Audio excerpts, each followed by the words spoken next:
प्रदेश के पूर्व deputy CM और पूर्व कांग्रेस प्रदेश अध्यक्ष सचिन पायलट सोमवार को किशनगढ़ बास पहुंचे।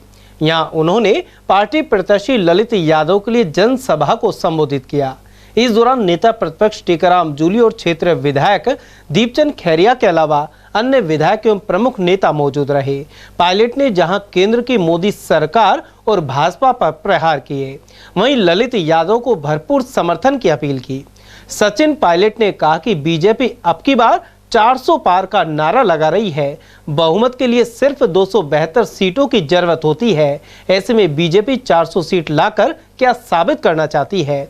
उन्होंने आरोप लगाया कि 10 वर्षों से बीजेपी सरकार ने आम जन के लिए कुछ नहीं किया। ये चुनाव इस बात का है कि देश में चुनाव मुद्दों पर होंगे कि नहीं होंगे। इस चुनाव में बेरोजगारी, महंगाई, निवेश, रोजगार, उद्योग, इन पर चुनाव होंगे या चुनाव के मुद्दे ये रह जाएंगे। आज उसने भाषण दे दिया, उसकी 10 साल सरकार में हुआ, 10 साल से आज भी बाप ने मनमोहन सिंह जी के पीछे पड़े, उनको कोसते रहते। नेहरू ने ये किया, राजीव गांधी ने ये किया, मनमोहन सिंह, अरे तुमने क्या किया बताओ 10 साल में। आपने किसान की आमदनी दुगनी करी क्या? लोगों के खातों में पैसे भेज दिए क्या? और अब कह रहे हम क्या, कौन सा काल है? अमृत काल 2047 का। अरे भाई 43 की बात कर रहे हो। आपको जनता ने 2 बार मौका दिया। राजस्थान में 25 की 25 सीट बीजेपी ने जीती।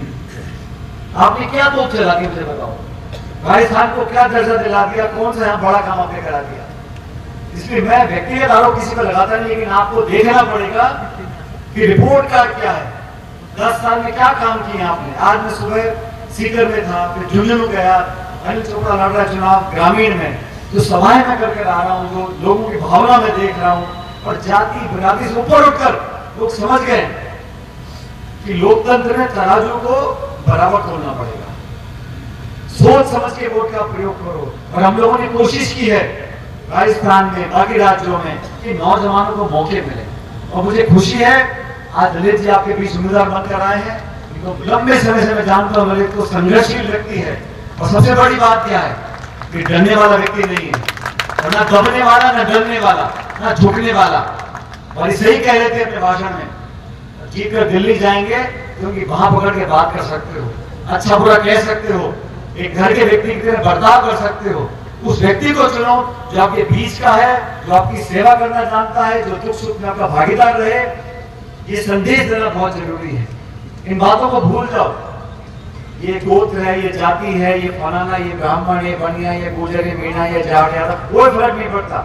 ये विचारधारा का चुनाव है। इंडिया अलायंस का गठबंधन है। भारतीय जनता पार्टी ने 10 साल का काम आपने देख लिया, और अगले 5 साल में हम लोगों, मुझे गर्व इस बात का है कि हमारी पार्टी ने घोषणा करी है, हमारी सरकार बनेगी तो एमएसपी पे हम कानून बनाएंगे, किसानों की खरीद पे कानून बनेगा। इन लोगों ने जो 3 काले कानून बनाए थे, जो बिचौलियों के लिए, काला बाजारी करने वालों के लिए, इन निजी हाथों में देश के कृषि का पूरा उद्योग देना चाहते थे, मंडियों को बंद करना चाहते थे, उसके विरुद्ध हमारी पार्टी ने घोषणा करी है कि हम सरकार में आएंगे तो एमएसपी कानून बनेगा, लीगल गारंटी बनेगी। गरीब परिवार की महिलाओं के घर में 1 लाख रुपए प्रति वर्ष हम लोग देंगे। 50% आरक्षण महिलाओं का सरकारी नौकरी में होगा। 30 लाख सरकारी नौकरी केंद्र की, उनको हम भरेंगे। ये हमारी गारंटी है। मैं तो आपसे कहना चाहता हूँ कि विचारधारा, योजना, अगले 5 साल की क्या कार्यकल्पना हम लोगों की है, क्या नीति हमारी होगी। इनके 10 साल में उन्होंने क्या किया? हवाई अड्डा, रेलवे लाइन, खान, बिजली घर, जो मिला देश की संपत्ति औने पौने दाम में दे डाली। और जो खाई बढ़ गई है, आप भी देखते हो अखबार टीवी, जो अमीर थे इतने दौलत वाले हो गए कि उनके पास अपना पैसा करने का समय नहीं है। और जो गरीब था, मध्यम वर्ग में था, वो लगातार गरीब होता चला जा रहा है। तो खाई बढ़ गई अमीर गरीब की और गांव और शहर की। इन सब बातों को हमें आने वाले भविष्य में सोच समझ कर अपने बात का प्रयोग करना पड़ेगा। मैं तो आपसे हाथ जोड़ के निवेदन करता हूँ, अलवर की जनता ने हमेशा हमको आशीर्वाद दिया, मुझको व्यक्तिगत रूप से, मेरे परिवार को, सबको आपने बहुत प्यार दिया है। और मैं हमेशा एक अधिकार के रूप में आपसे निवेदन करता हूँ, ललित यादव जी को अपना वोट दो, सोच समझ कर देना है। ये देश का चुनाव है, ये प्रधानी प्रमुख का चुनाव नहीं है, ये गोत्रों का झगड़े नहीं है, ये देश का चुनाव है, बड़ा चुनाव है। और कांग्रेस पार्टी को मजबूती दोगे तो हम लोग विश्वास मैं आपको दिलाता हूँ 4 जून को चौंकाने वाले परिणाम आएंगे। हम लोग ताकत से सरकार इंडियन लाइन की सरकार बनाएंगे। इसमें आप हिस्सेदारी हो, ये सुनिश्चित करने के लिए आप लोगों को ललित जी को वोट डालना है और भारी तादाद में आलस मत कर जाना। गर्मी है, लावनी है, त्योहार तीज है, किसी के शादी ब्याह हो रहा है, लेकिन 19 तारीख का चुनाव निर्णायक है। आप सबसे निवेदन, हाथ के निशान पर बटन दबाकर भारी बहुमत देके ललित जी को संसद में भेजो और मुझे पूरा विश्वास है कि आप मेरे आवेदन को स्वीकार करोगे। आपका बहुत बहुत धन्यवाद। राम राम साहब। वहीं कांग्रेस प्रत्याशी ललित यादव ने संबोधन में भाजपा प्रत्याशी पर बाहरी होने का आरोप लगाया। साथ ही कहा कि भूपेंद्र यादव चुनाव होने के बाद दिखाई नहीं देंगे। वहीं नेता प्रतिपक्ष टीकाराम जूली ने कहा कि भाजपा ने देश को लूटने वाले लोगों से चंदा लिया है। उनका कहना था कि 10 साल बाद जनता को केंद्र सरकार की असलियत का पता चल गया है। उनका यह भी कहना था कि इंडिया गठबंधन की सरकार एमएसपी पर कानून बनाने, गरीब परिवार को 1 लाख रुपए देने सहित अनेक जनहित के कार्य करेगी। हमारे प्रत्याशी आज जो लड़ाई देश के अंदर चल रही है, वो लड़ाई अच्छाई और बुराई की है, सच और झूठ की है, विकास और विनाश की है। आज देश के अंदर जो लोग सत्ता में बैठे हैं, आज वो गारंटी दे रहे हैं।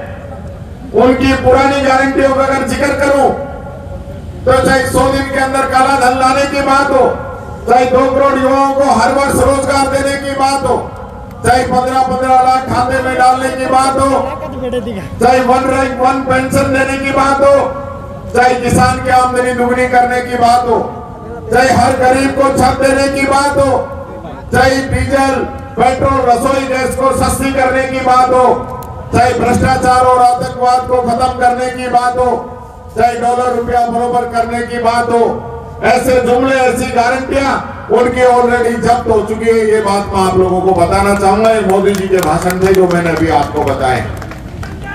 राजस्थान के अंदर जो सरकार बनी, जनता की जो योजनाएं चलाई, चाहे चिरंजीवी योजना हो, 25 लाख रुपए का इलाज आप लोगों का मिलता था, वो योजना भी सरकार ने बंद कर